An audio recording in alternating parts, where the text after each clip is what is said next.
दोस्तों, आज आप सुनेंगे फेलुदा सीरीज की एक बहुत ही इंटरेस्टिंग कहानी जिसका नाम है जहांगीर की स्वर्ण मुद्रा।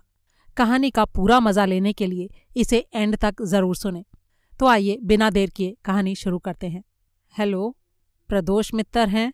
जी हाँ, कहिए, बोल रहा हूँ। सुनिए, पानिहारी से आपका कॉल है। हाँ, बात करिए। हेलो, कौन? मिस्टर प्रदोष मित्तर? जी, बोल रहा हूँ। जी, मेरा नाम शंकर प्रसाद चौधरी है। मैं पानिहारी से बोल रहा हूँ।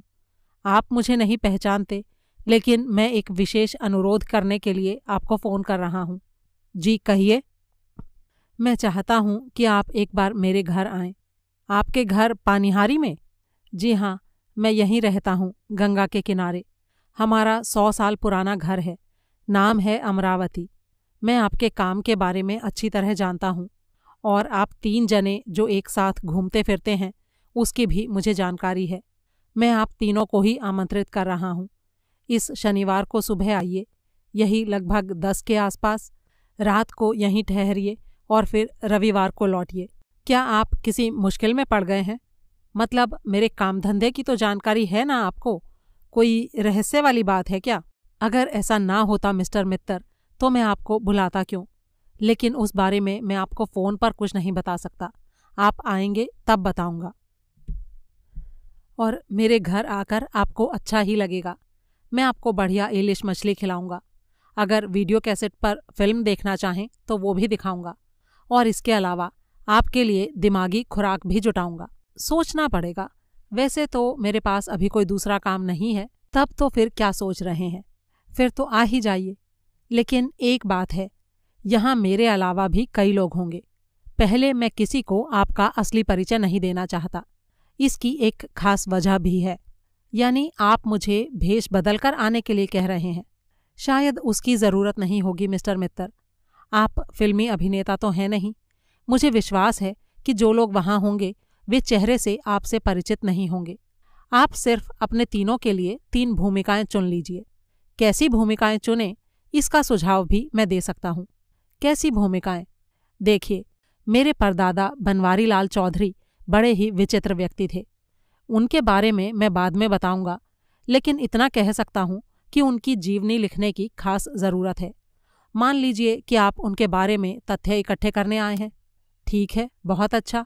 और मेरे मित्र मिस्टर गांगुली, क्या आपके पास बाइनोकुलर है? जी हाँ, है। तो फिर उनसे कहिए कि वो पक्षी विशेषज्ञ की भूमिका अदा करें। मेरे बगीचे में तरह तरह के पक्षी आते हैं। उनके लिए एक काम हो जाएगा। बहुत खूब। मेरा चचेरा भाई बन जाएगा पक्षी विशेषज्ञ का भतीजा। बस बढ़िया है, फिर तो सब कुछ हो ही गया। तो फिर परसों शनिवार को सुबह 10 बजे? जी हाँ, 10 बजे, अमरावती पर। जी हाँ, और मेरा नाम शंकर प्रसाद चौधरी है। जी ठीक है। इतना कहकर फेलुदा ने फ़ोन बंद कर दिया।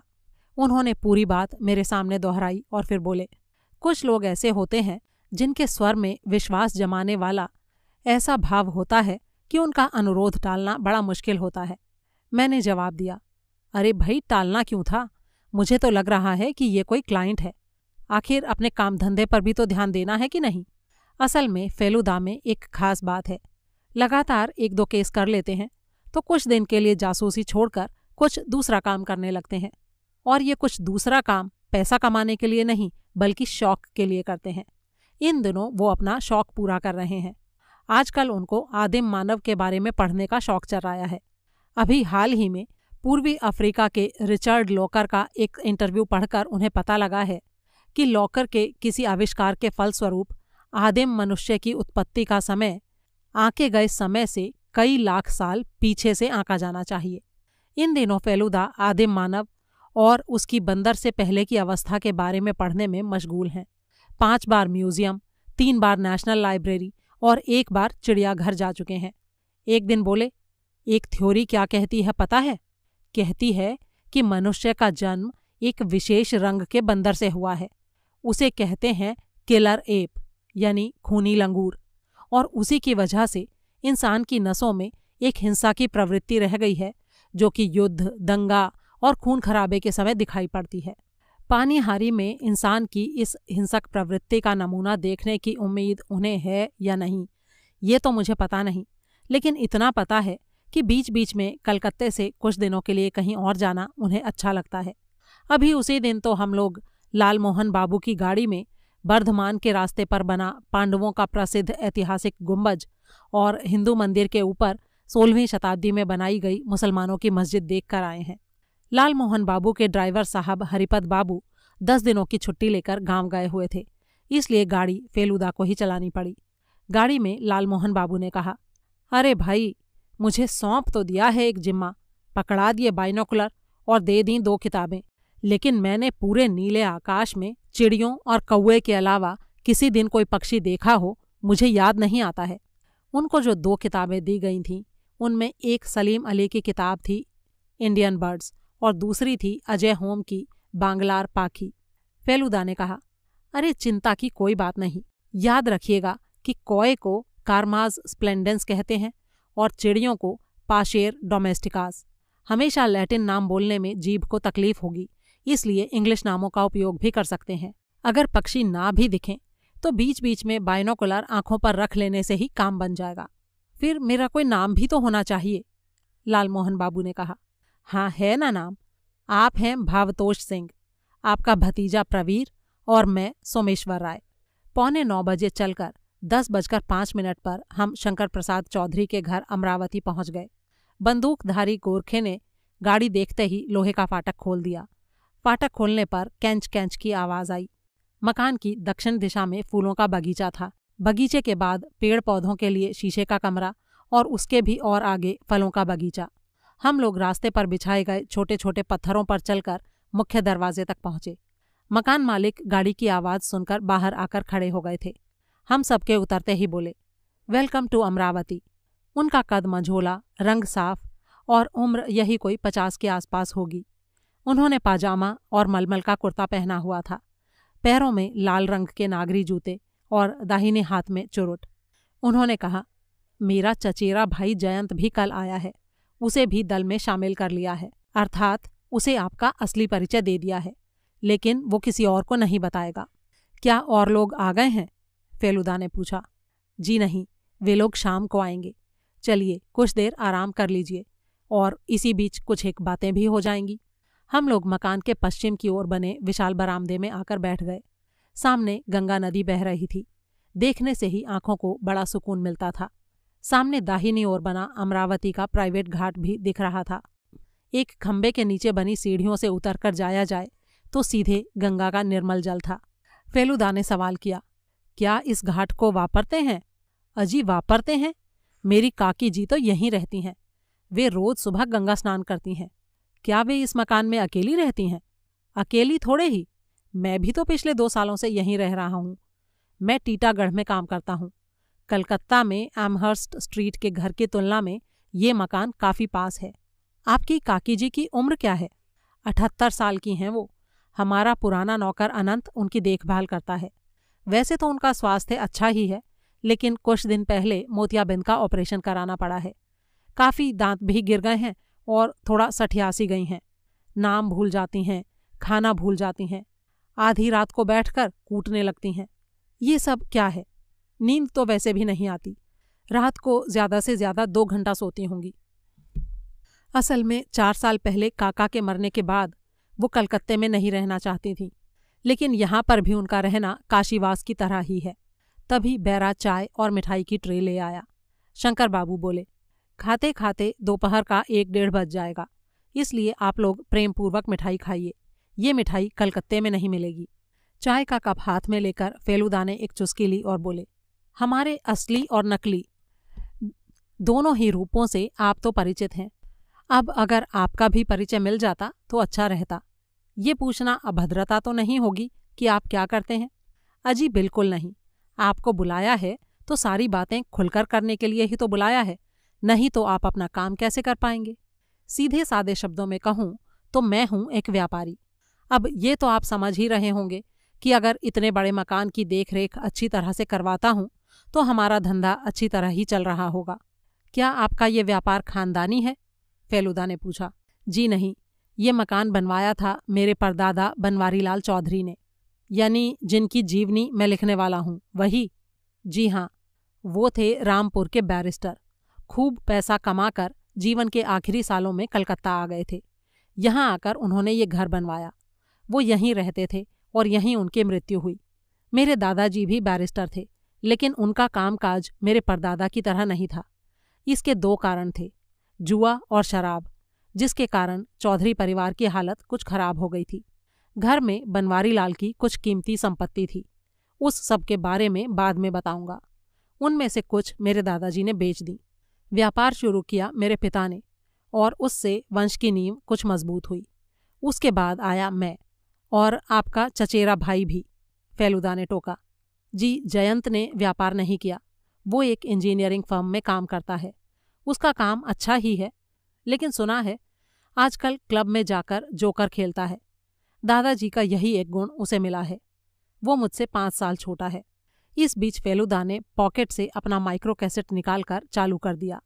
वो इसे हांगकांग से लाए थे। आजकल क्लाइंट की बात कॉपी में नहीं लिखते, रिकॉर्डर चला देते हैं। इससे काफ़ी सुविधा हो गई है।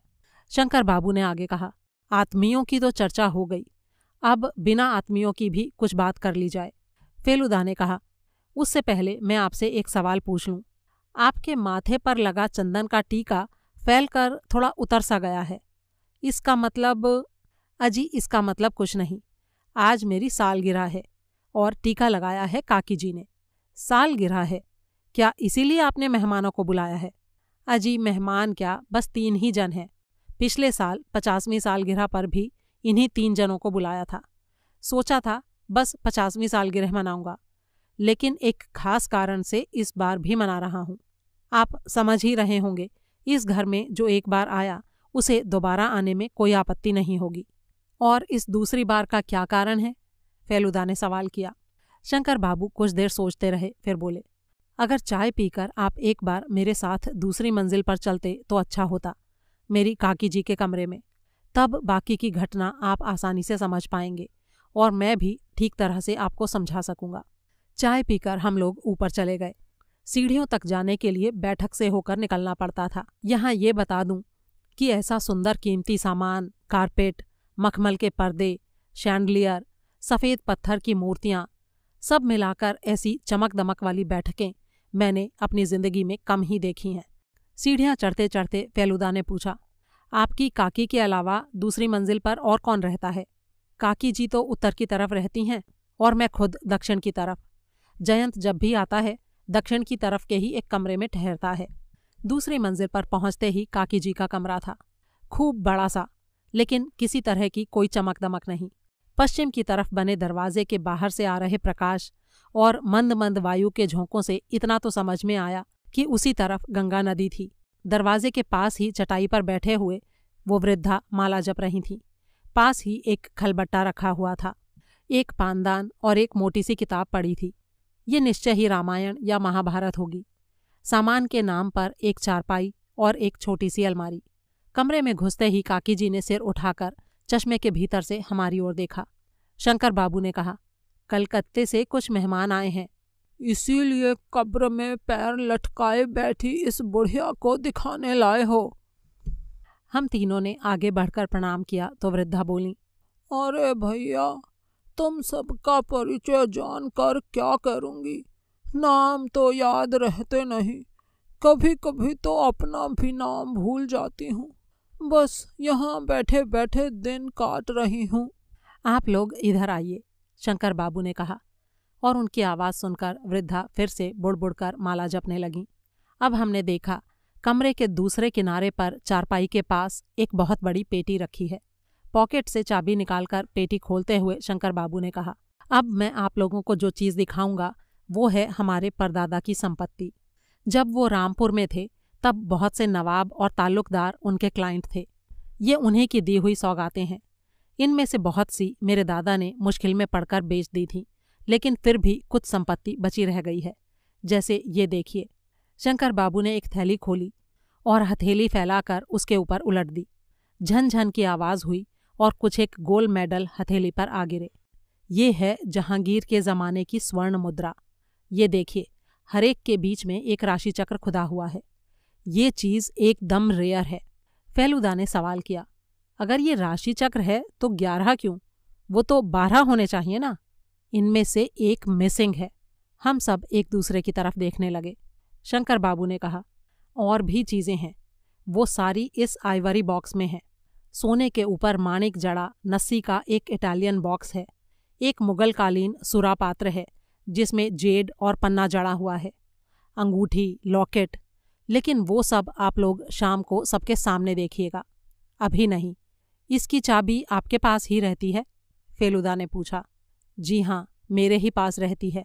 एक दूसरी चाबी भी है, वो काकी जी की अलमारी में रहती है। लेकिन ये पेटी आप अपने कमरे में क्यों नहीं रखते? असल में ये कमरा मेरे दादा का है और पेटी उन्हीं की पीढ़ी की है। इसे यहाँ से हटाया नहीं। बाहर फाटक पर कड़ा पहरा रहता है। काकी जी इस कमरे में लगभग दिन रात रहती हैं, इसलिए एक तरह से वो यहाँ काफ़ी सुरक्षित है। हम लोग नीचे बरामदे में लौट आए। कुर्सी पर बैठकर फेलुदा ने टेप रिकॉर्डर ऑन कर दिया और पूछा, अच्छा ये बताइए कि एक मुद्रा खोई कैसे? वही तो बता रहा हूँ। पिछली सालगिरह पर वीकेंड पर मैंने 3 जनों को बुलाया था। एक थे हमारे बिजनेस पार्टनर नरेश कांजीलाल, और एक थे हमारे यहाँ के ही डॉक्टर अर्धेंद्र सरकार, और तीसरे थे कालीनाथ राय। वो स्कूल में मेरे सहपाठी थे। 35 साल बाद मुझसे मिले थे। मेरे परदादा की संपत्ति के बारे में इन सब लोगों ने सुना था, लेकिन उसे देखा नहीं था। मेरे प्रोजेक्ट का अनुयायी जयंत रात को खाने के बाद पेटी से स्वर्ण मुद्रा की थैली निकालकर नीचे बैठक में लाया। मैंने मुद्राएं मेज पर फैलाकर रख दी। सब घेर कर देखने लगे। उसी समय लोड शेडिंग हुई। कमरे में अंधेरा हो गया। निश्चय ही ये कोई अस्वाभाविक घटना नहीं थी। नौकर 2 मिनट में ही मोमबत्ती ले आया। मैंने उस समय इस बात पर ध्यान नहीं दिया कि एक मुद्रा गायब हो गई। ऐसा हो सकता था, मैं इसकी कल्पना तक नहीं कर सकता था। दूसरे दिन सुबह जब सब लोग चले गए, तब मेरे मन में खटका हुआ। मैंने पेटी खोलकर देखा और कर्क राशि की मुद्रा गायब थी। क्या ये मुद्राएं आपने खुद उठाकर रखी थीं? फेलुदा ने पूछा। जी हाँ, मैंने ही। आप पूरी बात को समझिए मिस्टर मित्तर। 3 लोग आए हुए थे। एक से 25 साल से जान पहचान है मेरी। मेरे बिजनेस पार्टनर हैं। अर्धेंद्र सरकार डॉक्टर हैं और काफ़ी अच्छे डॉक्टर हैं। मेरा चचेरा भाई टीटागढ़ से उस दिन शाम को ही आया था, और कालीनाथ मेरे बचपन के दोस्त हैं। क्या ये सभी लोग ईमानदार हैं? यही गड़बड़ है। कांजीलाल को ही लीजिए। व्यापार में बहुत से लोग सब कुछ समझ बूझ कर गलत रास्ता अपनाते हैं, लेकिन कांजीलाल जैसा मस्त आदमी मैंने नहीं देखा। मुझसे मजाक मजाक में कहता है, अरे तुम तो धर्म प्रचारक बन जाओ, तुमसे व्यापार नहीं होगा। और बाकी के 2 लोग? डॉक्टर के बारे में मैं कुछ नहीं कह सकता। काकी का वात रोग अक्सर बढ़ जाता है। डॉक्टर आकर उनको देख कर जाते हैं। इससे ज़्यादा उनके बारे में मुझे और कुछ नहीं मालूम। लेकिन लगता है कालीनाथ गहरे पानी की मछली हैं। एक युग से मेरी उनसे मुलाकात नहीं हुई थी, और अचानक एक दिन टेलीफोन करके वो मुझसे मिलने आया। बोला, उम्र जितनी बढ़ती जाती है, बीते दिनों की बातें उतनी ही ज़्यादा याद आती हैं, इसीलिए सोचा कि तुमसे मिल लूँ। क्या आप उनको देखते ही पहचान गए थे? हाँ, पहचान गया था। इसके अलावा उसने स्कूल की बहुत सारी पुरानी बातें भी की। वो मेरा सहपाठी ही है, इसमें तो कोई शक नहीं। गड़बड़ ये है कि वो कभी भी ये नहीं बताता कि आजकल वो क्या कर रहा है। पूछने पर कहता है कि तुम्हारी ही तरह व्यापार करता हूँ। ऐसा नहीं है कि उसमें कोई गुण नहीं है। खूब मजाकिया आदमी है। स्कूल में था तब जादू दिखाया करता था, अभी भी दिखाता है। हाथ की सफाई काफ़ी अच्छी है। अच्छा, जब ये अंधेरा हुआ तब क्या आपके भाई भी कमरे में थे? जी हाँ, था। और फिर उसने तो ये चीज़ें पहले भी देखी हैं, इसीलिए वो मेज़ के नज़दीक नहीं था। अगर लिया होगा तो मेरे ख्याल से उन्हीं तीनों में से किसी एक ने लिया होगा। अच्छा, फिर आपने क्या किया? अब मैं क्या कर सकता था बताइए। ऐसे भी लोग हैं जो ऐसी हालत में सीधे पुलिस को बुलाकर तीनों के घर सर्च करवाते, लेकिन मैं ये सब नहीं कर सकता। उन तीनों के साथ बैठकर कितनी ही बार ब्रिज खेला है, और अब मैं उन्हें चोर कहूँ? इसका मतलब आपने ये पूरी घटना ऐसे ही पचा ली? फेलुदा ने पूछा। जी हाँ, सिर्फ पचा ली, और इसीलिए किसी को पता ही नहीं कि मुझे इस बात का पता भी चल गया है। इस घटना के बाद भी उन सबके साथ मेरी कई बार मुलाकात हुई है, लेकिन लगता नहीं कि किसी को भी किसी तरह का खटका या अपराध बोध हुआ है। लेकिन मैं जानता हूँ कि इन्हीं तीनों में से कोई एक अपराधी और चोर है। हम तीनों एकदम चुप थे। घटना रहस्यमयी है, इसमें तो कोई संदेह नहीं, लेकिन ऐसी हालत में किया जाए तो क्या किया जाए? मेरे भीतर जो सवाल घुमड़ रहा था उसे फेलुदा ने पूछ ही डाला। शंकर बाबू ने जवाब दिया, ये लोग समझते हैं कि मुझे उनके ऊपर शक नहीं है, इसीलिए मैंने उनको फिर से बुलाया है और आज रात मैं फिर से उनके सामने बनवारी लाल की कुछ मूल्यवान संपत्ति निकालूंगा। लगभग 1 महीने से रोज ठीक 7 बजे यहाँ पर लोड शेडिंग होती है। उससे ठीक पहले मैं चीज़ों को मेज़ पर सजा दूंगा। कमरे में फिर से अंधेरा होगा। उम्मीद है उस अंधेरे में चोर की इच्छा फिर से जाग उठेगी। कुल मिलाकर इस संपत्ति की कीमत 40-50 लाख से कम नहीं होगी। शायद ये मेरी भूल ही हो, लेकिन मुझे यकीन है कि चोर अपने लालच पर काबू नहीं कर पाएगा। चोरी के बाद आप अपनी असली भूमिका अदा कीजिए और तब प्रदोष मित्तिर का काम होगा चोर को पकड़ना और चोरी का माल निकलवाना। फेलुदा ने सवाल किया, इस बारे में आपके भाई का क्या कहना है? अरे उसे भी तो कल तक कुछ नहीं मालूम था। कल आपको इनवाइट करने के बाद मैंने उसे बताया। तो फिर क्या कहा उन्होंने? खूब गुस्सा हुआ। बोला, इतने दिन तुमने बताया नहीं, उसी समय तुम्हें पुलिस बुलानी चाहिए थी। अब 1 साल के बाद मिस्टर मित्तिर कुछ कर भी पाएंगे क्या? एक बात कहूँ मिस्टर चौधरी? जी कहिए। आप इतने कोमल दिल के हैं, इसीलिए चोर ने ऐसा किया। मेहमान को पकड़वाने में दूसरा कोई भी आदमी होता तो पीछे नहीं रहता। जी हाँ, मैं जानता हूँ, इसीलिए तो मैंने आपको बुलाया। जो काम मैं नहीं कर पाया उसे आप ज़रूर कर पाएंगे। दोपहर के खाने में गंगा की ताज़ी इलिश मछली थी, जिसमें पिसी हुई सरसों डाली गई थी। खाना खूब बढ़िया था। खाने की मेज़ पर हमारा जयंत बाबू से परिचय हुआ। उनका कद मझोले से थोड़ा कम होगा। खूब स्वस्थ हृष्ट-पुष्ट आदमी। शंकर बाबू की पर्सनैलिटी जैसी तो नहीं थी, लेकिन काफ़ी हंसमुख चतुर चालाक आदमी थे। खाने के बाद शंकर बाबू बोले, मैं आप लोगों को डिस्टर्ब नहीं करूँगा। अब आप जो चाहें करें। मैं कुछ देर आराम कर लूँ। शाम को चाय पर फिर मुलाकात होगी। हम लोग जयंत बाबू के साथ मकान के आसपास की जगह देखने निकले। पश्चिम की ओर नदी की धार के किनारे किनारे एक खंभे वाली दीवार है। दीवार जहाँ खत्म होती है वहीं से नीचे पानी के पास तक ढलवां जमीन है। ये दीवार 3 तरफ लगभग 7-8 फुट ऊंची होगी। जयंत बाबू को फूलों का शौक है, इसीलिए हम लोगों को बगीचे में ले गए और गुलाबों के बारे में एक छोटा सा भाषण ही दे डाला। मुझे पहली बार पता चला कि गुलाब 300 प्रकार के होते हैं। मकान के उत्तर की तरफ जाकर देखा कि उधर भी एक गेट है। शहर में कहीं भी जाना हो तो इसी गेट से जाया जाता है। उस तरफ सीढ़ियाँ भी हैं। जयंत बाबू ने बताया, काकी जी यानी उनकी माँ उन्हीं सीढ़ियों से उतरकर गंगा स्नान करने जाती हैं। पहली मंजिल पर नदी के किनारे गंगा की तरफ चौड़ा सा बरामदा है। नीचे उतरने के लिए दोनों तरफ सीढ़ियाँ हैं। सब कुछ देख दाख कर हम लोग अपने कमरे में लौट आए। ऑर्किड फूलों को देखने के लिए जयंत बाबू शीशे वाले कमरे में चले गए। पहली मंजिल पर पैसेज की ओर बने अगल बगल के 2 कमरों में हमें ठहराया गया। सामने की ओर पास ही पास एक साथ बने 3 कमरों को देखकर लगता था कि बाकी 3 अतिथि वहीं ठहरेंगे। कमरे में आकर सुंदर सी चारपाई पर बिछे नरम बिछौने को देखकर लाल मोहन बाबू को नींद सताने लगी, लेकिन अंत तक कहते रहे, पक्षियों की किताबों को अच्छी तरह देखने की ज़रूरत है भाई।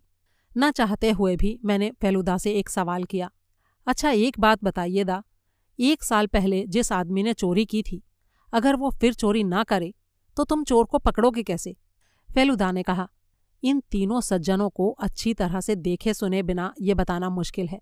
जिस आदमी के अंदर चोरी की प्रवृत्ति होती है उसमें और 5 ईमानदार लोगों में थोड़ा सा अंतर तो होना ही चाहिए। आंख कान खुले रखने पर वो अंतर समझ में आ सकता है।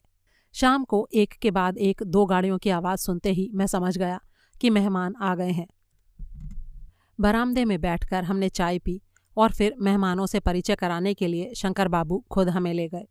डॉक्टर सरकार 1 आध मील दूर ही रहते थे। वो पैदल ही आए थे। उम्र होगी करीब 50 साल। आंखों पर चश्मा। सिर के बाल कम हो गए थे। मूछें काली थीं, लेकिन कनपटी के बाल थोड़ा पकने लगे थे। नरेश कांजीलाल भारी भरकम आदमी थे। वो सूट टाई पहनकर आए थे, साहबों जैसे। फेलुदा का परिचय सुनकर बोले, बनवारी लाल की जीवनी लिखने की बात मैंने शंकर से कई बार कही थी। सुनकर खुशी हुई कि इस काम का भार आपने अपने ऊपर लिया है। He was really a remarkable man. Kalinath Rai मज़ेदार आदमी थे। उन्होंने कंधे पर एक बैग लटका रखा था। सोचा शायद उसमें जादू का सामान हो। लाल मोहन बाबू के साथ परिचय होने पर बोले, पक्षी विशेषज्ञ मुर्गी का अंडा पॉकेट में लेकर घूमता है। ये तो मालूम ही था। क्यों साहब? कहते ही झट से उन्होंने लालमोहन बाबू के कुर्ते की जेब में हाथ डालकर मुर्गी के अंडे के आकार का एक सफेद पत्थर निकाला और आक्षेप के स्वर में बोले, हैं, ये तो पत्थर है। मैंने तो फ्राई करके खाने की बात सोची थी। तय हुआ कि रात के खाने के बाद कालीनाथ बाबू अपने हाथ की सफाई दिखाएंगे। गंगा के जल पर सूरज का प्रतिबिंब पड़ रहा था। जल धीरे धीरे बह रहा था। हवा भी धीरे धीरे चल रही थी। शायद इसीलिए नरेश बाबू और कालीनाथ बाबू नीचे उतर गए, बाहर की शोभा को देखने के लिए। लालमोहन बाबू कुछ देर से उठने के लिए कसमसा रहे थे। अब उनसे और नहीं रहा गया। बाइनोकुलर उठाकर वो भी निकल गए। बोले, दोपहर को एक पैराडाइज फ्लाई कैचर की आवाज़ सुनी थी। देखूं चिड़िया यहीं कहीं आसपास है या नहीं। फेलुदा का गंभीर चेहरा देखकर मैंने भी हंसी रोक ली। चाय की एक चुस्की लेकर डॉक्टर सरकार शंकर बाबू की ओर मुड़े और बोले, आपके भाई नहीं दिख रहे? क्या बगीचे में घूम रहे हैं? उनके फूलों के नशे के बारे में तो आपको मालूम ही है, उन्होंने कहा। मैंने उनसे कहा था कि सिर पर टोपी लगाए बिना धूप में ना घूमे। मेरी वो बात उन्होंने मानी है कि नहीं? डॉक्टर ने सवाल किया। अरे जयंत क्या डॉक्टर का आदेश मानने वाला आदमी है? आप उसे पहचानते नहीं क्या? शंकर बाबू ने कहा। फेलुदा हाथ में 4 मीनार लिए हुए कनखियों से डॉक्टर के हाव भाव देख रहे थे, जो मैं अच्छी तरह से समझ रहा था। शंकर बाबू की ओर मुड़कर डॉक्टर सरकार ने पूछा, आपकी काकी कैसी हैं? वैसे तो वो ठीक ही हैं, लेकिन थोड़ी बीमारी की शिकायत कर रही थी। आप एक बार उन्हें देख आइए। ठीक है, मैं देख आता हूँ। डॉक्टर सरकार काकी जी को देखने चले गए। उसी समय जयंत बाबू बगीचे से लौट आए, होठों पर टेढ़ी मुस्कान लिए। क्या बात है, ऐसे क्यों मुस्कुरा रहे हो? शंकर बाबू ने पूछा। चाय की केतली से कप में चाय डालकर वो फेलुदा की ओर मुड़कर बोले, आपके दोस्त आंखों पर बाइनोकुलर लगाए बड़े ही जोर शोर से पक्षी विशेषज्ञ का अपना रोल निभा रहे हैं। फेलुदा हंसकर बोले, थोड़ा बहुत नाटक तो आज सबको करना होगा। आपके भैया का ये काम भी तो नाटकीय ही है। ये सुनकर जयंत बाबू गंभीर हो गए। क्या आपको भैया का ये प्रोजेक्ट पसंद आया? लगता है आपको पसंद नहीं आया। फेलुदा ने उल्टा सवाल किया। बिल्कुल भी नहीं, जयंत बाबू बोले। मेरा मानना है कि चोर बहुत ही चालाक है। उसे क्या समझ में नहीं आएगा कि उसके लिए जाल बिछाया जा रहा है? क्या उसे पता नहीं होगा कि भैया को मालूम हो गया है कि पेटी से एक कीमती चीज़ गायब हो चुकी है? शंकर बाबू ने जवाब दिया, मैं सब समझता हूँ, लेकिन फिर भी मैं कोशिश करके देखना चाहता हूँ। यही सोच लो कि जासूसी कहानियों को पढ़ने का नतीजा है ये। क्या तुम पेटी की बाकी सारी चीज़ें निकलवाना चाहते हो? नहीं, सिर्फ नस्सी का इटालियन बॉक्स और मुगल काल का सुरापात्र। डॉक्टर सरकार काकी जी को देखने गए हैं। उनके आते ही तुम ऊपर जाकर दोनों चीज़ें निकाल लाना। मैं उनको जेब में रख लूँगा। ये लो चाबी। जयंत बाबू ने अनमने भाव से चाबी ले ली। 5-1 मिनट में डॉक्टर सरकार लौट आए। आते ही हंसकर बोले, आपकी काकी जी एकदम ठीक हैं। बरामदे में बैठी दूध भात खा रही हैं। आप लोगों को अभी काफ़ी दिन परेशान करेंगी। जयंत बाबू चुपचाप उठ खड़े हुए। फेलुदा की ओर मुड़कर डॉक्टर सरकार बोले, अरे ये क्या आप कुर्सी पर जमे हुए हैं? चलिए कुछ देर घूम फिरकर हवा खाकर आते हैं।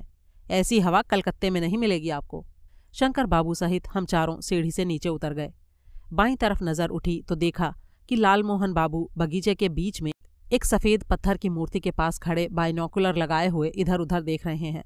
फेलुदा ने पूछा, आपको पैराडाइज फ्लाई कैचर दिखी कि नहीं? नहीं, पर बिल्कुल अभी अभी शायद जंगल बार्बलर दिखी है। फेलुदा ने कहा, अब पक्षियों का अपने घोंसलों में लौटने का समय है। इसके बाद उल्लू के अलावा और कुछ नहीं देख पाएंगे आप। बाकी 2 लोग कहाँ चले गए थे? मकान के सामने की ओर या शीशे वाले कमरे के पीछे फलों के बगीचे में? शायद शंकर बाबू के मन में ही ये प्रश्न उठा था, क्योंकि उन्होंने ही हाँक लगाई, क्यों नरेश, कालीनाथ कहाँ गया? एक आदमी को इस ओर की सीढ़ियों से मैंने घर में घुसते देखा है। लालमोहन बाबू बोले। किसको? शायद उसी जादूगर को। लेकिन लालमोहन बाबू ने गलत देखा था।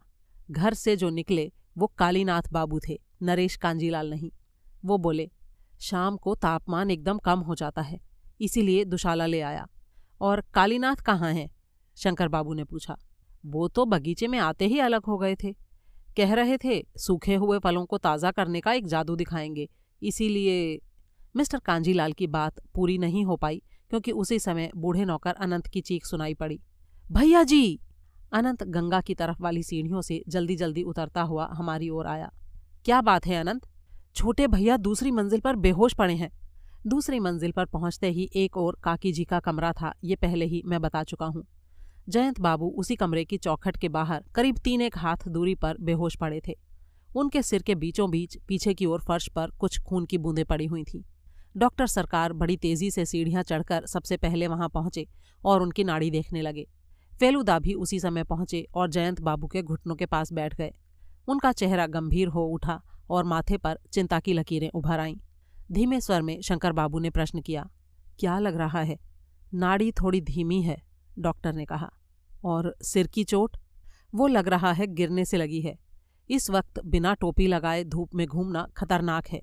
मैंने कई बार उससे कहा है ये बात। क्या सिर में भीतरी चोट लगी है?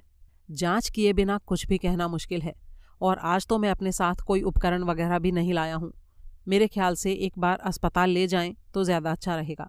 हाँ तो ठीक है, वही कीजिए, गाड़ी तो है ही, शंकर बाबू ने कहा। जयंत बाबू काफ़ी अच्छी तरह बेहोश थे, क्योंकि 4 जनों ने जब पकड़कर उनको गाड़ी में बैठाया तब भी उनको होश नहीं आया। सीढ़ी से उतरते समय कालीनाथ बाबू से मुलाकात हुई। वो बोले, मैं अभी अभी तो दवा खाने के लिए कमरे में गया था और उसी बीच ये कांड हो गया। मैं भी साथ चलूं क्या? शंकर बाबू ने डॉक्टर से पूछा। डॉक्टर सरकार बोले, अरे कोई ज़रूरत नहीं, मैं हॉस्पिटल से आपको फ़ोन कर दूंगा। गाड़ी चली गई। इस दुर्घटना के कारण शंकर बाबू की योजना बेकार हो गई। बेचारे की सालगिरह पर ऐसी घटना घट गई, उसके लिए मुझे भी बुरा लग रहा था। हम सब आकर बैठक में बैठे ही थे कि फेलुदा बोले, मैं अभी आता हूँ। इतना कहकर वो कहीं चले गए। क्यों और कहाँ पता नहीं, लेकिन 2-1 मिनट में ही लौट आए। मेहमानों के सामने शंकर बाबू ने जहाँ तक हो सके स्वाभाविक हंसी खुशी का माहौल बनाए रखने की कोशिश की। यहाँ तक कि अपने परदादा के बारे में अद्भुत घटनाएं भी सुनाईं, लेकिन मुझे समझ में आ रहा था कि इसमें उनको काफ़ी परेशानी हो रही थी। इस तरह की बातों में करीब 1 घंटा बीत जाने के बाद हॉस्पिटल से डॉक्टर सरकार का फ़ोन आया कि जयंत बाबू को होश आ गया है, वो काफ़ी ठीक लग रहे हैं और शायद कल सुबह घर आ सकेंगे। इस खुशखबरी के बाद घर का माहौल काफ़ी हल्का हो गया, लेकिन मैं जानता था शंकर बाबू को एकदम अच्छा नहीं लग रहा था, क्योंकि अब चोर का रहस्य ही रह जाने वाला था। खाने के बाद उन्होंने पूछा कि वीडियो कैसेट फिल्म देखना चाहते हैं या नहीं। हम सभी ने ना कर दी। इस माहौल में फुर्ती से काम नहीं हो पाता, इसीलिए जादू भी नहीं दिखाया गया। सबसे गुड नाइट कहकर अपने कमरे में आते ही मैं फेलुदा से जो सवाल पूछना चाहता था वो लालमोहन बाबू ने पूछ डाला। अरे आप उस समय कहाँ निकल गए थे? काकी जी के कमरे में। काकी जी को देखने गए थे? हाँ, और साथ ही पेटी का ताला भी खींचकर देख आया। क्या ताला खुला था? बंद था। स्वाभाविक यही था, क्योंकि कमरे के दरवाजे की ओर उनके पैर थे। इससे लगता है कि कमरे में घुसने के पहले ही गिर पड़े थे। लेकिन चाबी कहाँ है फेलुदा? हो सकता है दुर्घटना के समय शंकर बाबू चाबी की बात भूल ही गए हों। ये बात हो ही रही थी कि शंकर बाबू हमारे कमरे में घुसे। वो बोले, देखिए तो सही कितनी गड़बड़ हो गई। जयंत को पहले भी कई बार ऐसा हो चुका है। बीच बीच में उसका ब्लड प्रेशर काफ़ी कम हो जाता है। फ़ोन पर और क्या कहा डॉक्टर ने? फेलुदा ने पूछा। अरे वही तो बताने आया हूँ। उस समय लोगों के सामने मैंने नहीं बताया। उस गोलमाल में चाबी की बात तो भूल ही गया था। अब पता है क्या हुआ? डॉक्टर से पूछा तो बोले जयंत के पास चाबी नहीं थी। हो सकता है जब बेहोश हुए हों तो हाथ से गिर गई हो। तो क्या आपने चाबी खोजी? मैंने पूछा। बहुत अच्छी तरह खोजी। सीढ़ियों के आसपास, मेन गेट के बाहर, कहीं कोई जगह नहीं छोड़ी, लेकिन चाबी तो गायब हो गई। जाने दीजिए, दूसरी चाबी तो है ही, उसे लेकर चिंता मत कीजिए, फेलुदा ने कहा। शंकर बाबू ने जवाब दिया, उसे लेकर चिंता तो नहीं करूँगा, लेकिन रहस्य तो नहीं खुल पाया ना। चोर तो अज्ञात ही रह गया।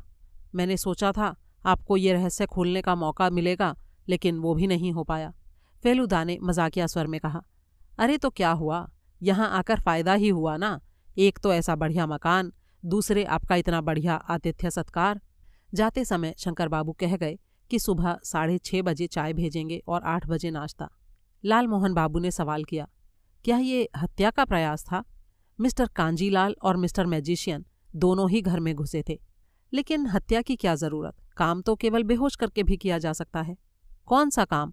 जयंत बाबू को बेहोश करके उनके हाथ से चाबी लेकर पेटी खोलकर जो निकालना था वो निकाल लिया जाए और चाबी को वापस हाथ में ठूंस दिया जाए। सर्वनाश, ये तो मैंने सोचा ही नहीं। तब तो 3 नहीं सिर्फ 2 जने संदेहास्पद रह गए, कांजीलाल और कालीनाथ, मैंने कहा। फेलुदा ने जवाब दिया, नहीं तापस, मामला इतना आसान नहीं है। अगर घर का कोई आदमी जयंत बाबू के सिर पर मारता तो होश में आने पर उन्होंने ये बात बताई होती, लेकिन उन्होंने तो ऐसा कुछ नहीं कहा। और बेहोश करके पेटी खोली गई होगी ये भी कैसे संभव है? काकी जी तो कमरे में ही थीं। किसी बाहरी आदमी को पेटी खोलते देखकर क्या वो चुप बैठी रहती? आशा की एक किरण दिखते दिखते गायब हो गई। मैं लेट गया था, लेकिन इतनी जल्दी नींद नहीं आई। फेलुदा चहलकदमी कर रहे थे। करीब 12 बजे लालमोहन बाबू हमारे कमरे में आए और धीमे स्वर में बोले, मैं बरामदे में गया था। चंद्रमा की चांदनी छिटकी पड़ रही है और प्रकाश बिखरा हुआ है। जरा एक बार बाहर निकलकर देखिए तो सही। फेलुदा उठते हुए बोले, ऐसे दृश्य का आप अकेले ही कैसे आनंद लेंगे?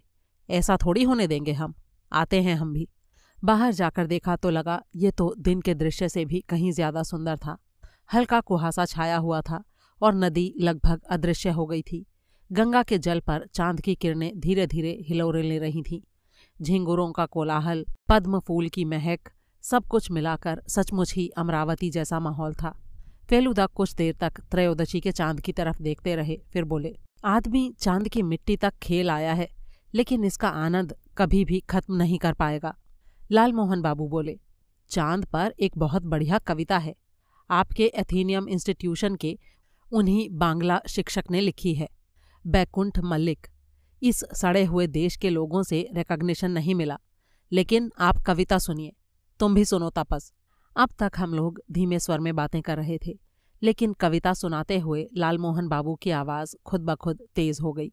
आहा, देखो चांद की महिमा, कभी तो सुंदर सुगोल रजत जैसा, कभी आधा, कभी शलाका, कभी पतला। प्रतीत होता है कि अभी अभी ताज़ा काटा गया नाखून आकाश में पड़ा हुआ है। उतना भी नहीं रह जाता है जब आती है अमावस्या। उस रात तुम अदृश्य हो जाते हो हे चंद्र। तुम समझ ही गए होंगे तापस कि ये कविता एक महिला के लिए लिखी गई है। मैंने मुस्कुराते हुए कहा, देख रहा हूं कि एक महिला को तो कविता सुनाकर आपने कमरे से बाहर निकाल ही लिया है। फेलुदा की आंखें बरामदे की ओर उठ गईं, काकी जी के कमरे की ओर। वृद्धा बरामदे में दरवाजे की दहलीज पर खड़ी हुई थीं। मिनट भर इधर उधर देखकर फिर कमरे में लौट गईं। इसके बाद करीब आधा घंटे तक हम लोग बरामदे की सीढ़ियों पर बैठे रहे। हमारे मन मिजाज एकदम ताज़ा हो गए थे। रात का भोजन हजम हो गया था। इसके बाद फेलुदा अपनी कलाई घड़ी का रेडियम डायल आंखों के पास तक लाकर बोले, 1:45। हम तीनों खड़े हो गए और तीनों ने ही एक साथ एक आवाज़ सुनी। लगा कि ये आवाज़ घर के 2 मंजिले से आ रही है। खटखट खटखट, ठन ठन, खटखट ठन। घाट की सीढ़ियों से हम ऊपर चढ़ाए। लालमोहन बाबू ने फुसफुसाकर प्रश्न किया, कोई सेंध मार रहा है क्या? मेरी आंखें फिर से काकी जी के कमरे की ओर उठ गईं। कमरे में एक बत्ती टिमटिमा रही थी और आवाज़ उसी कमरे से आ रही थी, लेकिन उस कमरे के अलावा एक दूसरे कमरे में भी बत्ती जल रही थी। दक्षिण की ओर किनारे वाले कमरे में खुली खिड़की से दिखाई पड़ रहा था। एक आदमी हाथ पैर पटकते हुए उत्तेजित स्वर में बोल रहा था। कुछ देर बाद वो आदमी कमरे से बाहर निकल गया। फेलुदा बोले, मिस्टर कांजीलाल हैं ये, वो शंकर बाबू का कमरा है। लालमोहन बाबू ने कहा, ये आधी रात में हो क्या रहा है यहाँ पर? पता नहीं, हो सकता है बिजनेस की कोई बात हो, फेलुदा ने कहा। तभी एक अनपहचानी सी आवाज़ सुनकर हमने चौंक कर देखा।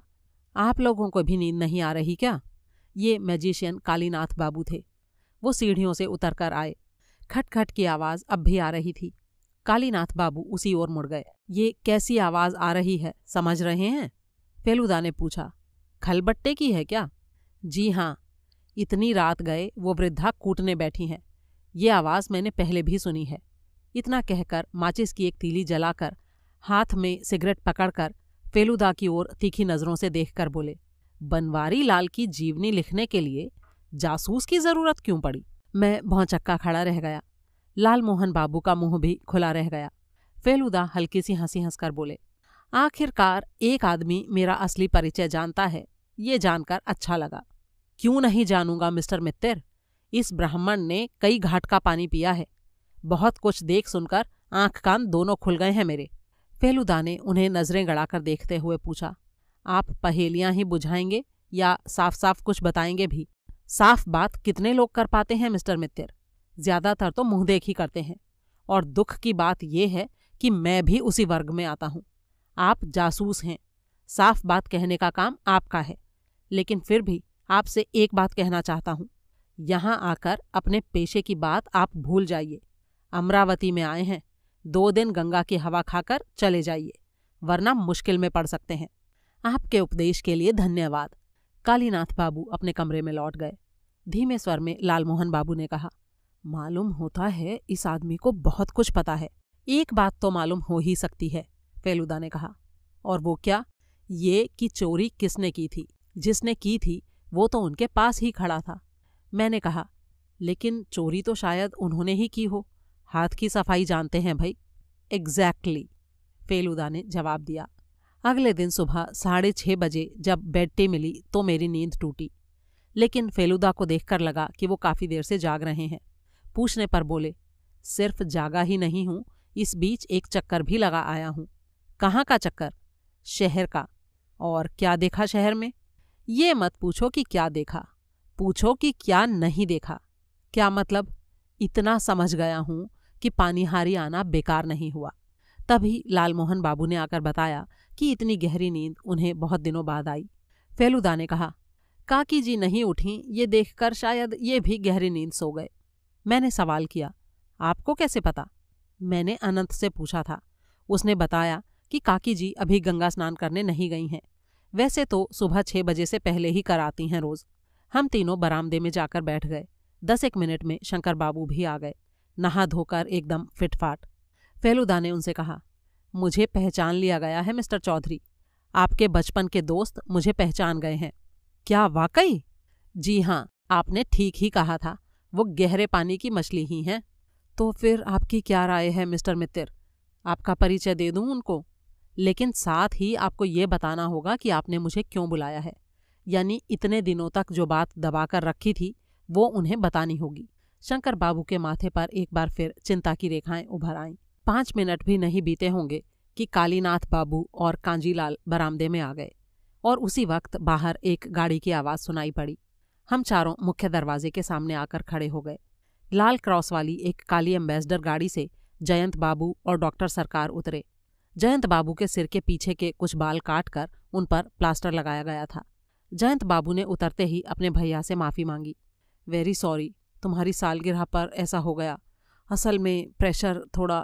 अरे चिंता की कोई बात नहीं है, मैंने दवा दे दी है, लेकिन धूप में घूमना फिरना मत। डॉक्टर सरकार बोले। आप लोग चाय पियेंगे ना? शंकर बाबू बोले। हाँ, चाय तो पीना चाहता हूँ, अभी तक चाय पीने का टाइम ही नहीं मिला। जयंत बाबू ने सवाल किया, सब लोग कहाँ चले गए? बरामदे में हैं सब। जयंत बाबू और डॉक्टर सरकार बरामदे की तरफ चले गए।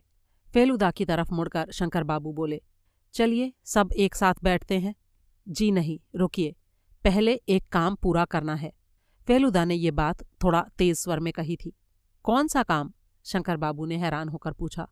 आपकी काकी जी के पास पेटी की जो दूसरी चाबी है वो मांगने पर मिल जाएगी ना? जी हाँ, ज़रूर मिल जाएगी, लेकिन किस लिए? मैं एक बार पेटी खोलकर देखना चाहता हूँ, फेलुदा ने कहा। जब काकी जी के कमरे में जाकर हमने देखा तो वृद्धा गमछा लेकर स्नान के लिए निकल रही थीं। शंकर बाबू ने पूछा, अरे आज तुमको इतनी देर हो गई? उन्होंने जवाब दिया, अरे कुछ मत पूछो, आंखें मल मल कर देख रही हूँ, इतनी तेज धूप। किसी किसी दिन न मालूम क्या हो जाता है। काकी जी, आप अपनी चाबियों का गुच्छा दीजिए, मुझे पेटी खोलनी है। लेकिन तुम्हारे पास तो है। मेरा गुच्छा मिल नहीं रहा। काकी जी ने अलमारी खोलकर चाबी का गुच्छा निकालकर दे दिया और चली गईं। शंकर बाबू पेटी की तरफ गए और उसी बीच न जाने क्यों फेलुदा ने खलबट्टा उठाकर घुमा फिरा कर देखा। तभी शंकर बाबू के मुंह से आवाज निकली, सर्वनाश! पूरा बक्सा खाली है, कुछ भी नहीं। हम सब बुरी तरह से चौंक पड़े। शंकर बाबू के चेहरे का रंग बुरी तरह से उड़ गया था। उनके मुंह से एक शब्द भी नहीं निकल रहा था। फेलुदा ने कहा, उसे बंद कर दीजिए और फिर आइए नीचे चलते हैं। सत्य को खोलने का समय आ गया है। मेरा असली परिचय सबको दे दीजिए और कह दीजिए कि मैं सबसे कुछ एक सवाल करूंगा। मैं समझ रहा था कि शंकर बाबू को अपने दिल पर बड़ा काबू रखना पड़ रहा है, लेकिन फिर भी पिछले साल की चोरी और पेटी खोलकर आज जो अभी अभी देखा उसके बारे में संक्षेप में सबको बताकर बोले, मेरे घर पर ही मेरा ही मेहमान होकर जो आया है, मेरा इतना नज़दीकी आदमी, वो ऐसा काम कर सकता है, ये तो मैं सपने में भी नहीं सोच सकता था। लेकिन ये बात तो हुई है, इसमें कहीं कोई गलती नहीं। और इसी वजह से मैंने कलकत्ता के प्रसिद्ध जासूस प्रदोष मित्तिर को इसका निर्णय करने के लिए बुलाया है। वो तुम लोगों से कुछ एक सवाल पूछेंगे। उम्मीद है कि तुम लोग उनके सवालों का सही सही जवाब दोगे। सब लोग चुप थे। किसके मन में क्या प्रतिक्रिया हो रही थी देखकर समझने का मेरे पास कोई तरीका नहीं था। फेलुदा ने शुरू किया। पहला सवाल डॉक्टर सरकार से, और वो भी एकदम अप्रत्याशित। डॉक्टर सरकार, आपके इस पानीहारी में कितने अस्पताल हैं? जी, एक ही है, डॉक्टर सरकार ने कहा। इसका मतलब ये हुआ कि आप कल रात जयंत बाबू को वहीं ले गए थे और रात को आपने वहीं से फ़ोन किया था। क्या मैं पूछ सकता हूँ कि अचानक ये सवाल क्यों? डॉक्टर ने पूछा। क्योंकि आज सुबह मैं उस अस्पताल में गया था और जयंत बाबू वहाँ पर नहीं थे। डॉक्टर सरकार हंसे और बोले, कल रात मैंने हॉस्पिटल से फ़ोन किया था, मैंने तो शंकर बाबू से ये बात कभी नहीं कही। तो फिर आपने कहाँ से फ़ोन किया था? अपने घर से। कल रास्ते में ही जयंत बाबू को होश आ गया था। तब मुझे समझ में आया कि चोट गहरी नहीं है, यानी कोई अंदरूनी चोट नहीं है। फिर भी सोचा कि एक बार जांच कर लूं, इसीलिए अपने घर ले गया था। वहीं सोचा कि रात को घर पर रखकर सुबह वापस पहुंचा दूंगा। अब जयंत बाबू से एक सवाल। आपने कल पेटी खोलने के लिए जो चाबी ली थी वो तो आपके हाथ में ही थी ना? फेलुदा ने सवाल किया। हाँ, थी तो सही, लेकिन चक्कर खाकर गिरने के बाद शायद हाथ से गिर गई होगी। अगर गिरी होती तो आसपास ही कहीं पड़ी होती, लेकिन वो आसपास कहीं नहीं थी। अब इसके बारे में तो मैं कैसे जान सकता हूँ? चाबी आप लोगों को मिली या नहीं मुझे कैसे मालूम होगा? आप कहना क्या चाहते हैं सीधे सीधे स्पष्ट कहिए। पहले मैं डॉक्टर से एक और सवाल पूछूंगा, उसके बाद स्पष्ट कहूंगा। डॉक्टर सरकार, हीमोग्लोबिन नाम का एक तत्व होता है, उसके बारे में तो आप जानते ही होंगे। जी हाँ, क्यों नहीं जानूंगा भला। साधारण लोगों को उसके रंग और खून के रंग में अंतर समझ नहीं आता, ये बात भी निश्चय ही आप जानते होंगे। जी हाँ। तो फिर अब बताऊं कि मेरा क्या मानना है? मेरा मानना है कि जयंत बाबू बेहोश नहीं हुए थे। उन्होंने बेहोश होने का नाटक किया था डॉक्टर सरकार के साथ मिलकर, क्योंकि उनका इस घर से चले जाना जरूरी था। जयंत बाबू जोर से चिल्ला उठे, नॉनसेंस! मुझे भला ऐसा करने की क्या जरूरत थी? ताकि आधी रात को छुपकर फिर से लौट सकें। फिर से लौट सकूं? जी हाँ, उत्तर की तरफ वाले फाटक से घुसकर पीछे की सीढ़ियों से अपनी माँ के कमरे में जाने के लिए। मिस्टर मित्तिर, आप ये कुछ ज्यादा ही मनगढ़ंत कहानियां नहीं सुना रहे हैं? आधी रात को मैं माँ के कमरे में जाऊंगा और माँ को पता नहीं चलेगा? मेरी माँ रात को 3 घंटा से ज्यादा नहीं सोती हैं, ये बात आपको मालूम है ना? वैसे तो नहीं सोती, लेकिन सोने की दवा देने पर। मान लीजिए कल जब डॉक्टर साहब उनको देखने गए तब उनके दूध भात में उन्होंने कुछ मिला दिया हो तो? जयंत बाबू और डॉक्टर सरकार के चेहरे के भाव धीरे धीरे बदलने लगे थे। फेलुदा आगे कहते गए, मैं अच्छी तरह से ये समझ रहा हूँ कि आप लोगों को लौटना पड़ा, क्योंकि 1 साल पहले जो कच्चा काम किया था, इस बार वैसा करने से अब काम नहीं चलने वाला था। शंकर बाबू की पूरी योजना को बेकार करके आधी रात को चोरी करने की जरूरत थी। वो चोरी कब पकड़ में आती, इसका कोई ठिकाना नहीं। हाँ, चाबी आपके पास नहीं थी, इसीलिए आपने अपनी माँ की अलमारी से दूसरी चाबी निकाली। उस वक्त आप मेरे मित्र की कविता सुनकर थोड़ा विचलित हो गए थे, इसीलिए शरीर पर एक चादर डालकर आप दरवाजे के सामने आकर ये दिखाने के लिए खड़े हो गए कि आपकी माँ जाग रही हैं और सब कुछ बिल्कुल ठीक है। इसीलिए हमारे मन में ये विश्वास दृढ़ करने के लिए आपने खलबट्टे को बजाना शुरू किया। लेकिन फिर भी मुझे संदेह हो ही गया, क्योंकि खलबट्टे से कुछ कूटने पर एक दूसरी तरह की आवाज़ आती है, जबकि जो आवाज़ कल रात आ रही थी वो एकदम अलग तरह की थी, एकदम खाली खाली आवाज़। जयंत बाबू ने कहा, सब समझा मिस्टर मित्तिर, लेकिन इसके बाद आपने चाबी से पेटी खोली। आप जानते भी हैं आप क्या कह रहे हैं मिस्टर मित्तिर? आप कैसे अपराध के लिए हमें दोषी ठहरा रहे हैं? बेहोश होने का नाटक करने के लिए, अपनी खुद की माँ को नींद की दवा देने के लिए, रात को लौटकर दूसरी चाबी निकालकर पेटी खोलने के लिए। इसका मतलब आप स्वीकार करते हैं कि आपने ये सब किया है? इनमें से किसी के लिए भी सजा नहीं दी जा सकती, आप जानते हैं। तो असली बात क्यों नहीं बताते? घटनाएं तो 2 घटी हैं जयंत बाबू, एक नहीं। पहले मैं पहली वाली घटना की बात खत्म कर लूं, यानी 1 साल पहले वाली चोरी की। उस घटना की बात आप कैसे कर सकते हैं मिस्टर मित्तर? आप क्या अंतर्यामी हैं? आप उस वक्त यहाँ थे कहाँ? मैं नहीं था, बिल्कुल ठीक है, लेकिन दूसरे लोग तो थे जिन्होंने चोरी की थी, उनका एकदम नजदीकी आदमी। उनमें से किसी एक को क्या पता नहीं लग सकता? शंकर बाबू बड़े ही उत्तेजित होकर बोले, ये आप क्या कह रहे हैं मिस्टर मित्तर? चोरी हुई है ये मालूम होगा, लेकिन फिर भी मुझे नहीं बताएगा? मेरा इतना नजदीकी आदमी। फेलुदा ने अब मैजिशियन कालीनाथ बाबू को देखा और फिर बोले, कल रात आपने किस विपत्ति की बात सोचकर मुझे जासूसी न करने की सलाह दी थी, ये बताएंगे कालीनाथ बाबू? कालीनाथ बाबू ने हंसकर कहा, जो सच्चाई पसंद ना हो उसका सामने आना विपत्ति नहीं तो और क्या है? जरा शंकर के मन की बात सोचकर तो देखिए। दृढ़ स्वर में शंकर बाबू बोले, जी नहीं, इसमें कोई विपत्ति की बात नहीं है। बहुत दिनों तक ये बात दबाकर रखी गई है, अब सत्य सामने आ ही जाए तो ही अच्छा है। तुम्हें जो भी मालूम है वो मुझे बताओ कालीनाथ। फेलुदा ने मुस्कुराते हुए कहा, लगता है उनके लिए ये बात आसान नहीं है मिस्टर चौधरी, क्योंकि चोर पकड़ में आता तो वो भी मुसीबत में पड़ जाते। आखिर 1 साल तक उन्होंने चोर का नाम हजम करके रखा हुआ था। यानी ब्लैकमेल? शंकर बाबू ने पूछा। जी हाँ, ब्लैकमेल। उसे वो नहीं मानेंगे, चोर भी नहीं मानेगा। हालांकि कालीनाथ बाबू को शायद चोर के साथी का नाम मालूम नहीं था, उन्होंने एक ही आदमी को देखा था। लेकिन मेरा विश्वास है कि इस लगातार ब्लैकमेलिंग के कारण ही शायद दूसरी चोरी की जरूरत पड़ी, और इसीलिए। जयंत बाबू अचानक चिल्ला उठे, गलत है, ये गलत है। पेटी से जो निकालना था वो पहले ही निकाल लिया गया है। बनवारी लाल की एक भी चीज अब पेटी में नहीं है, पेटी खाली है। इसका मतलब मेरे दूसरे सभी आरोप सच हैं। लेकिन कल रात का ये कुकर्म किसने किया ये क्यों नहीं बता रहे? वो भी बताऊंगा, लेकिन उससे पहले आपको स्पष्ट रूप से स्वीकार करने की जरूरत है। आप बताइए जयंत बाबू, आपने और डॉक्टर सरकार दोनों जनों ने मिलकर पिछले साल 12 स्वर्ण मुद्राओं में से एक स्वर्ण मुद्रा निकाली थी कि नहीं? जयंत बाबू का सिर चकरा गया। डॉक्टर सरकार भी हाथों पर हाथ रखे बैठे रहे। अंत में जयंत बाबू बोले, मैं स्वीकार करता हूँ। फेलुदा ने पॉकेट से टेप रिकॉर्डर निकाला और चलाकर मुझे पकड़ा दिया। जयंत बाबू ने आगे कहा, मैं भैया से क्षमा चाहता हूँ। वो मुद्रा डॉक्टर सरकार के ही पास है, वो लौटा दी जाएगी। हम दोनों को पैसे की ज़रूरत थी। एक की बजाय पूरी 12 मुद्राएं बेचने पर करीब 100 गुना ज़्यादा दाम मिलता, इसीलिए बाकी की 11 मुद्राएं भी लेने की बात आपने सोची थी, है ना? फेलुदा ने कहा, जी हाँ, मैं स्वीकार करता हूँ। लेकिन चोर और भी हैं मिस्टर मित्तर। जो आदमी ब्लैकमेलिंग कर सकता है, फेलुदा ने उनकी बात बीच में ही काटते हुए कहा, वो आदमी चोरी भी कर सकता है, लेकिन उन्होंने चोरी नहीं की।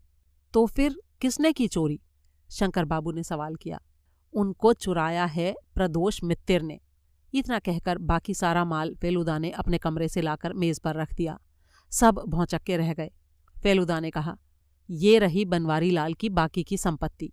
खोजने पर भी जब चाबी नहीं मिली और खून के बदले हीमोग्लोबिन को देखकर मेरे मन में संदेह पैदा हुआ, और इसीलिए जब आपको संभालते हुए पकड़कर नीचे ला रहा था, तब बाध्य होकर मुझे जेब कतरे की भूमिका निभानी पड़ी। ये तो किस्मत अच्छी थी कि चाबी आपकी दाहिनी पॉकेट में थी। अगर बाईं पॉकेट में होती तो मुझे नहीं मिलती। आपको ले जाने के बाद हम लोग जाकर बैठक में बैठे, तभी मौका पाकर मैं वहां से उठा और पेटी खोलकर चीज़ें निकालकर अपने कमरे में रख आया। मैं जानता था कि कोई मुसीबत आने की आशंका है, और इसीलिए ऐसा करने के अलावा मेरे पास और कोई रास्ता नहीं था। अब ये लीजिए अपनी चाबी मिस्टर चौधरी। इसके बाद जो भी करना है वो आप ही फैसला कीजिए। मेरा काम तो यहीं पर खत्म होता है। दोस्तों, ये कहानी आपको कैसी लगी, इसके बारे में अपनी राय कमेंट बॉक्स में शेयर करना बिल्कुल ना भूलें, और वीडियो को प्लीज़ ज़्यादा से ज़्यादा शेयर करें। जल्दी ही एक और कहानी के साथ आपसे फिर मुलाकात होगी। तब तक के लिए अलविदा।